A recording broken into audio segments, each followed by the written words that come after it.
எல்லோருக்கும் இனிய காலை வணக்கம். நான் சேலத்திலிருந்து பேசுகிறேன். என்னுடைய பெயர் ரங்கசாமி, ஓய்வு பெற்ற தலைமை ஆசிரியர். இந்த பதிவின் மூலம் உங்களை எல்லாம் சந்திப்பது மிக்க மகிழ்ச்சி அடைகிறேன்.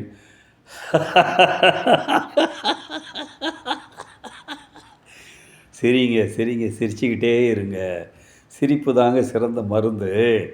Laughter is the best medicine. மனிதன் சிரிக்க மறந்துட்டான். சிரிக்க மறந்தாலும் என்ன ஆகி போச்சு? நிறைய வியாதி வர ஆரம்பிச்சிருச்சு. அதனால் சிரிக்கணும். துன்பம் ஒரு வேலையிலே சிரிங்க, சொல்லி வைத்தார் வள்ளுவர், சரிங்கன்னு சொன்ன மாதிரி சிரிங்க.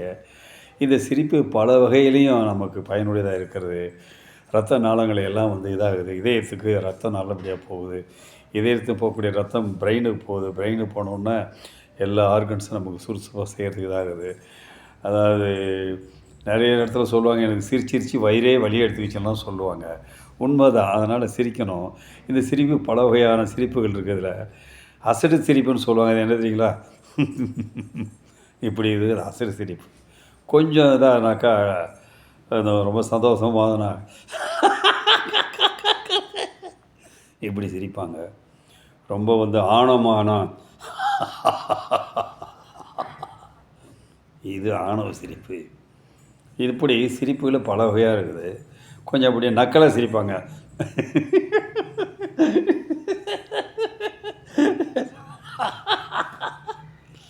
இது மற்றவங்களை நக்கல் பண்ணி சிரிக்கிற சிரிப்பு. ஆனால் அந்த சிரிப்பு மற்றவங்க மனசை புண்படாமல் இருக்கிற மாதிரி சிரிக்கணும். அதுதான் வரவேற்குது. ஒருத்தனுக்கு ஒரு கஷ்டத்தில் இருக்கானா, ஒரு ஆஸ்பத்திரியில் போய் அவனை பார்க்க போகிறோன்னா அவனை பார்த்துட்டு அப்படின்னு சிரிக்கலாமா? சிரிக்கக்கூடாது. எங்கே சிரிக்கணுமோ அங்கே சிரிக்கணும். அப்போ சிரிப்பை நம்ம சரியானபடி பயன்படுத்தணும்னா நமக்கு ஆரோக்கியம் நிச்சயமாக கை கொடுக்கும். அதனால் நம்ம என்ன செய்யலாம்? எப்போல்லாம் சமயம் கிடைக்குதோ சிரிச்சிட்ருக்கலாம். ஜோக்குங்களை படிக்கலாம். இப்போ ஒரு ஜோக் சொல்லி முடிச்சுக்கிட்டோமா? அதாவது ஒரு பைத்தியக்கார ஆஸ்பத்திரி, பைத்தியக்காரங்களை குணப்படுத்துறதுக்காக பைத்தியத்துக்கு வைத்தியம் பார்க்குற ஒரு டாக்டர் இது பண்ணுறாரு.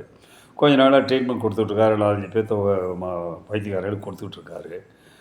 ஒரு நாள் சரி நம்ம செக் பண்ணி பார்க்கலாம், இவங்களுக்கு எந்த அளவுக்கு பைத்தியம் தெரிஞ்சவங்க செக் பண்ணி பார்க்கலாம் அப்படின்னு என்ன பண்ணுறாரு, ஒரு நீளமான பெஞ்சை எடுத்து போடுறாரு. பெட்டை எடுத்து போட்டு பைத்தியங்களெல்லாம் கூப்பிட்டு, அப்போ இதில் உட்காருங்கப்பா, உங்களுக்கு ஆளுக்கு ஒரு சைக்கிள் கொடுத்துருங்க, நீங்கள் ஓட்டுங்க அப்படின்னு சொல்லியிருக்கிறாரு. பைத்தியங்களாம் ரொம்ப சந்தோஷம், ஆஹா எனக்கு சைக்கிள் கிடச்சிருச்சு அப்படின்னு சொல்லி என்ன பண்ணுறாங்க, பெஞ்சில் உட்காந்துட்டு இந்த போய் 2 பக்கம் காலை தொகை போட்டு வேகமாக இது பண்ண ஆரம்பிக்கிறாங்க. உடனே டாக்டர் கேட்டார், ஆஹா என்ன ரொம்ப போச்சு போல் இருக்குதே, சைக்கிள் ஓட்டுறாங்கன்னு கேட்டதுக்கு என்னப்பா இவ்வளோதான் சொல்லிக்கிறதுக்கு வேகமாக சுற்றுறீங்க. டாக்டர் கேட்டதுக்கு சொன்னாங்களாம், பைத்தியம் நாங்கள் எதுக்கு இப்போ சைக்கிளை மிதிக்கணும், இப்போ நாங்கள் மிதிக்க மாட்டோம். ஏன் மிதிக்க மாட்டோம் தெரியுமா? சைக்கிள் இப்போ இறக்கத்தில் போயிட்டுருக்கு, அதனால் நாங்கள் சைக்கிளை மிதிக்க மாட்டோம் அப்படின்னாராம். ஸோ இது ஒரு சிரிப்பு தான். அதனால் சிரிக்கலாம். மறுபடியும் நான் உங்களை அடுத்த ஒரு பதிவில் சந்திக்கிறேன். இதுக்கு நீங்கள் கருத்து சொல்லுங்கள். வாழ்த்துக்கள்.